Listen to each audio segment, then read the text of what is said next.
দেখো দুপুরি ফুলবাড়ি ব্রিজ আজকে তুফান আসছে। দেখো কিভাবে এই তুফানের মধ্যে ব্রিজের পাশটা নামানো হতেছে, তোমরা ভিডিওটা দেখতে থাকো। আজকে তোমাদেরকে দেখাবো এই দুপুরি ফুলবাড়ি ব্রিজের যে জায়গা থেকে স্টার্টিং হয়েছে সেই জায়গার দৃশ্যটা আজকে তোমাদেরকে দেখাবো। সেই জায়গাতে এখন এই স্লোপটা বানানো হইতেছে নাকি সেই দৃশ্যটা আজকে দেখাবো। আর দেখো যে ব্রিজের কাজ কত সুন্দরভাবে তারা এই রোদ্রের মাঝে দেখো কিভাবে তারা কাজ করতেছে। দেখো আমার আগের একটা ভিডিওতে বহুত জনে কমেন্ট করে আছে যে দুপুরি ফুলবাড়ি ব্রিজের যে জায়গা থেকে স্টার্টিং হয়েছে একবার ফুলবাড়ি পর্যন্ত এই ব্রিজের আপডেটটা লাগে।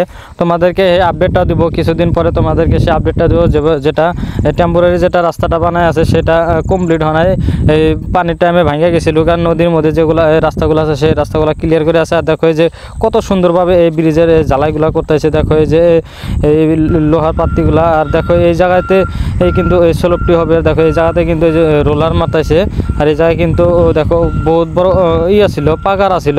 আর এই জায়গাতে কিন্তু সেটা মাটি ফেলে এখন কিন্তু এই সমান করে আছে। আর দেখো এই জায়গাতে কিন্তু এই ব্রিজটা স্টার্ট হয়েছে আদাবাড়ি যেটা, এই জায়গা থেকে কিন্তু ব্রিজের স্টার্টিং যেটা ফার্স্ট পোস্টটা আছে সেই দৃশ্যটা আজকে তোমাদেরকে দেখাতে যাচ্ছি। তোমরা ভিডিওটা ধৈর্য সহকারে দেখতে থাকো, আরও তোমাদেরকে আপডেটগুলো দিয়ে যাবো এই ব্রিজের।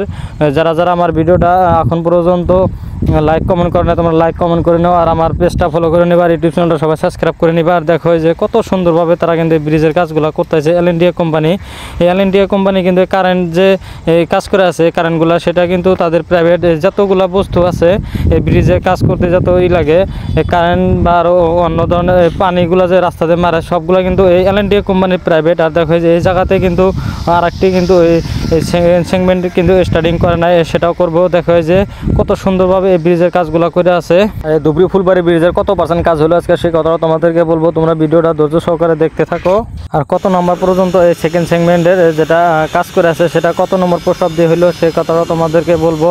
আর দেখো যে এল&ডি কোম্পানি কত সুন্দরভাবে কিন্তু কাজ করে আছে, দেখতে পাচ্ছ এই যে ঝালাই করে আছে। দেখো এগুলা কিন্তু এই ফিডিং করব, ফিডিং করার পরে কিন্তু এই তারপরে এই সেকেন্ড সেগমেন্টের কাজগুলো করব। যেহেতু এই জায়গায় এই বাসের কাজ হয় না, এই জায়গায় কিন্তু যা কিছু সব লোহারে কিন্তু সব এই যে ভাড়াগুলো যেগুলো দেওয়া হয় জাংগুলো যেগুলো দেওয়া হয় সব কিন্তু এই লোহারে। দেখো যে এই পাত্তিগুলো দেখো কত সুন্দরভাবে তারা কিন্তু ঝালাই করে আছে। এই জায়গায় কিন্তু অনেক ধরনের কিন্তু লেবার আছে, যার যার যেটা কাজ সেটা কিন্তু তারা সুন্দরভাবে করে আছে। কয়েকদিন থেকে এত পরিমাণে রোদ উঠছে, এই রোদের মাঝে কিন্তু এই লেবারগুলা তারা কাজ করে আছে।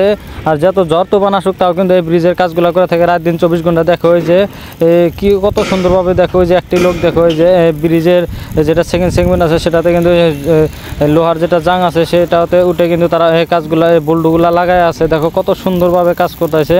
এই ব্রিজটা নির্মাণ করা হতেছে, এটা হলো আমার আসাম রাজ্যের ধুবড়ী জেলাতে এই ব্রিজটা নির্মাণ করা হতেছে। যারা এখন পর্যন্ত আসো না এই ব্রিজ দেখতে আসো, অনেক ভালো লাগবে। আর দেখো যে এই ব্রিজের হঠাৎ করে কিন্তু অনেক কিন্তু ওই হাওয়া উঠছে। দেখো এই হাওয়ার মাঝে দেখো যে পাঁচটা কিভাবে গাড়ি থেকে নামানো হইতেছে দেখতে পাচ্ছ। দেখো এই পুরো রোদ থাকা অবস্থায় কিন্তু হঠাৎ করে কিন্তু এই 8-10 মিনিটের জন্য কিন্তু প্রচুর পরিমাণে কিন্তু হাওয়া উঠছে।